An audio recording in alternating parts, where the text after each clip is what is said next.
Sir, you have to actually recommend my case to the petroleum minister, actually, sir, who is from our state only. Because, sir, we don't have CNG in many places in Odisha, sir. Just I'm telling, sir, he's a very nice person and very supportive to us. But I'm just sharing, sir, Nagpur is a different world. If you can kindly recommend our case to the Honorable Petroleum Minister to give us the CNG pumps, and that will be very nice, sir. I'm just making a suggestion, sir. That there is no problem. I will tell you a simple technology. Even for transport, LNG is easy. So you take the LNG, compress it and make in CNG. It can be on a petrol pump, you can make an arrangement. My suggestion, you come to Nagpur. I will show you the successful experiment. And you take a private person, allow them for opening of petrol pump of CNG. You convert your buses and do it. I am doing the model in Nagpur. Just you can see. The NBFC is financing for kit and cylinders. Pump is already there.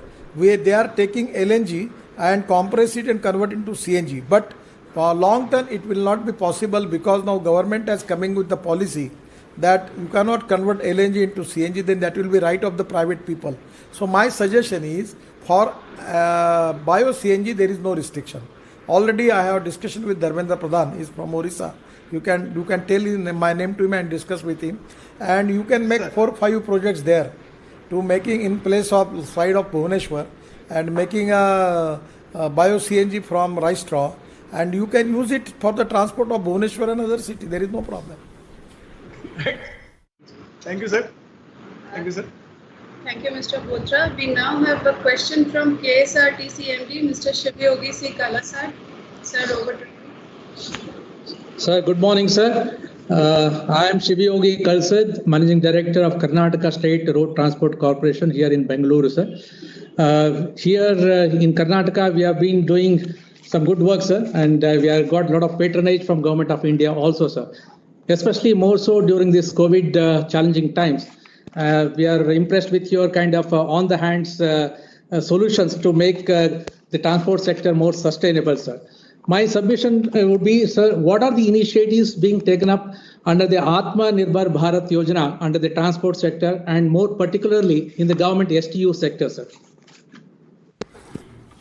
Actually, I received letter from your government for where you are expecting some help from the central government for your KSRTC because they are making losses. But it is very difficult. We don't have presently any package for state transport, public transport. But we are only increasing the time limit for registration and all small things we are doing. But my suggestion is KSRTC is one of the good transport corporation in India. One of the good state Karnataka is doing.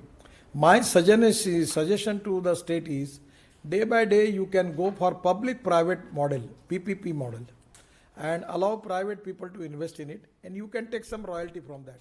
Small profit. In place of your loss, you will get the profit from that. And for economically non-viable routes, which you are doing, where you can use that subsidy. And if you can convert your diesel buses in bio CNG, then there will be no loss. There is a 50% saving in diesel price. So it is really a good saving. So you can make good profits from that and giving good comfort to the people.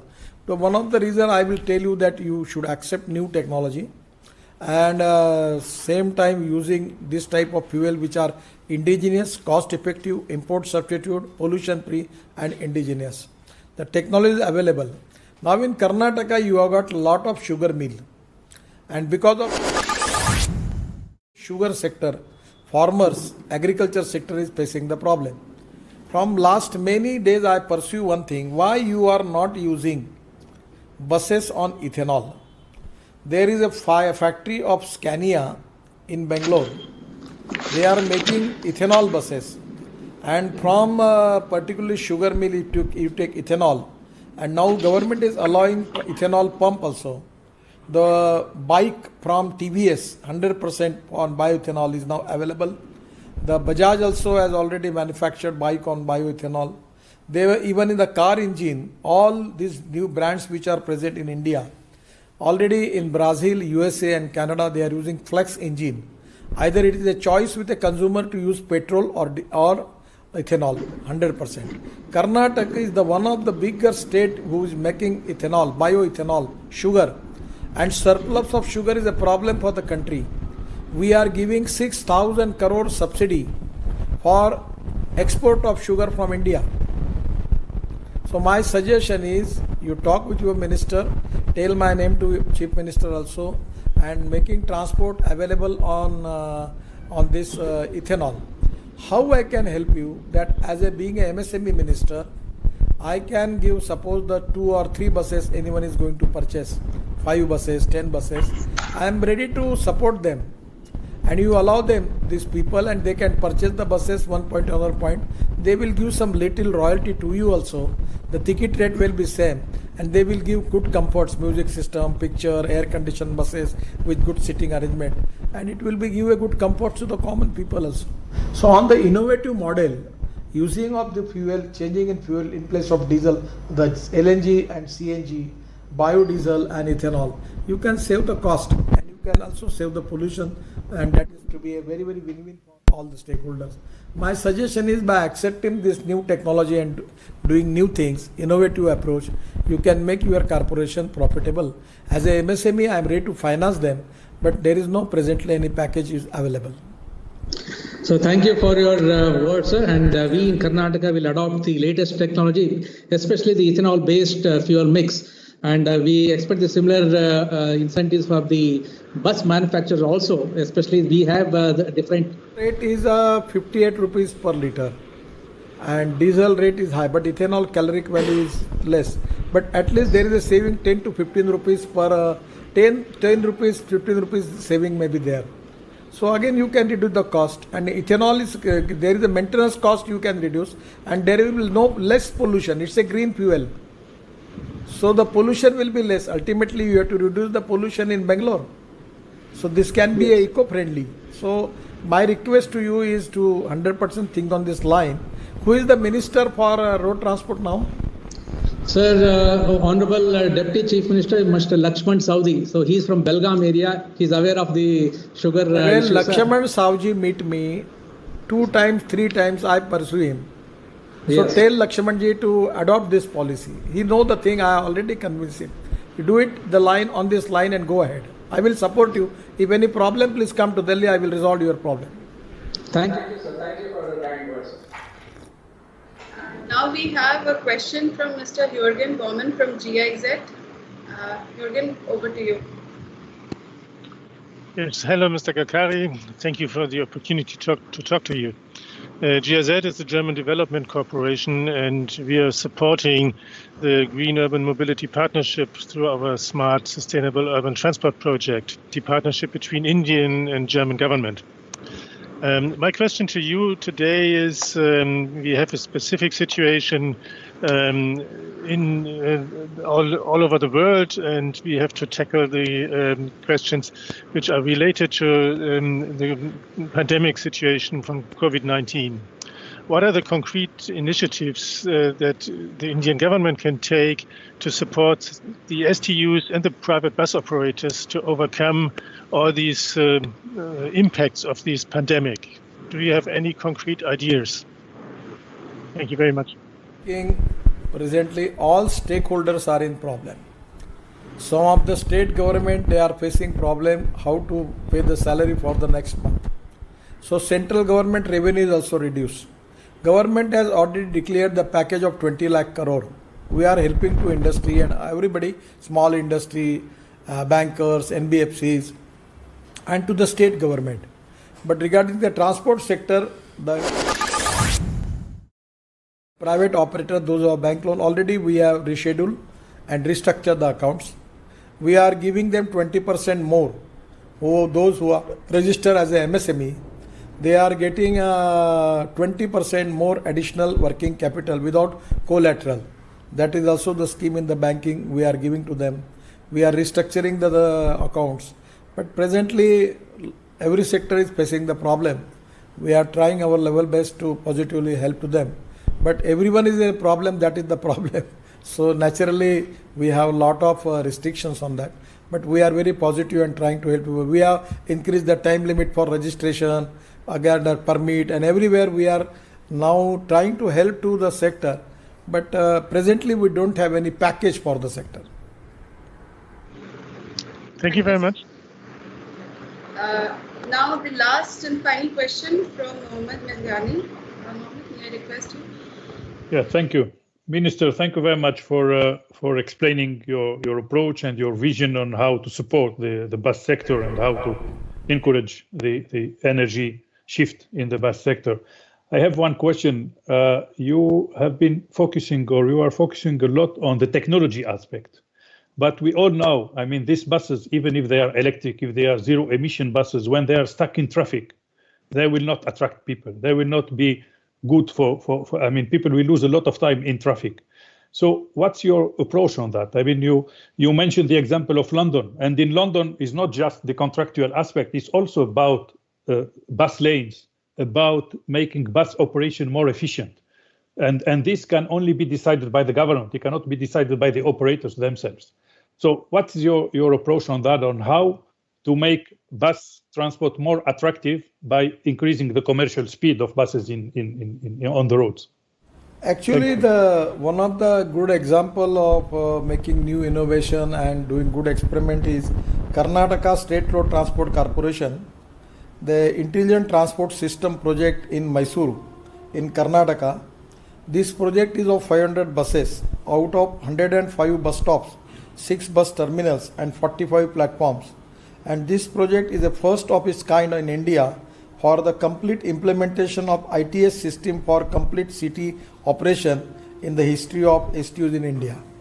So this is a very good experiment. Lot of people are doing it. But regarding this technology, I am telling you one thing. By conversion of diesel bus into CNG, the cost is 3,50,000 rupees. And within 2 years, they will get their cost back. It is less pollution, less maintenance cost, economically viable. If NBFC finance it for making of changing diesel bus into CNG, within 5 years they can get the 5 years or 2 years also, 3 years they can get money back. The other is LNG. Conversion of diesel truck into LNG, the cost is 10 to 12 lakh. But now you can get your cost back within 2 years. Even 1 year, 7 or 8 months, you will get your cost. That much saving is there. Less pollution, less maintenance cost.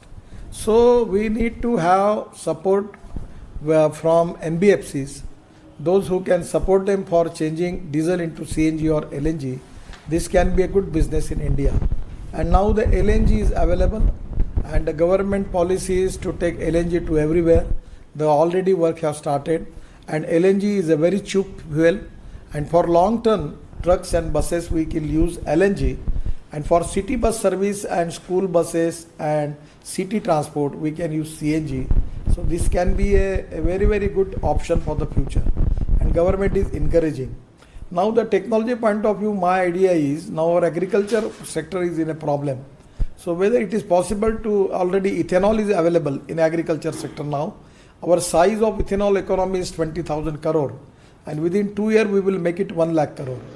Because now we are allowing making ethanol from rice cut, because we have surplus rice, surplus food grain. Even we are allowing making ethanol from corn.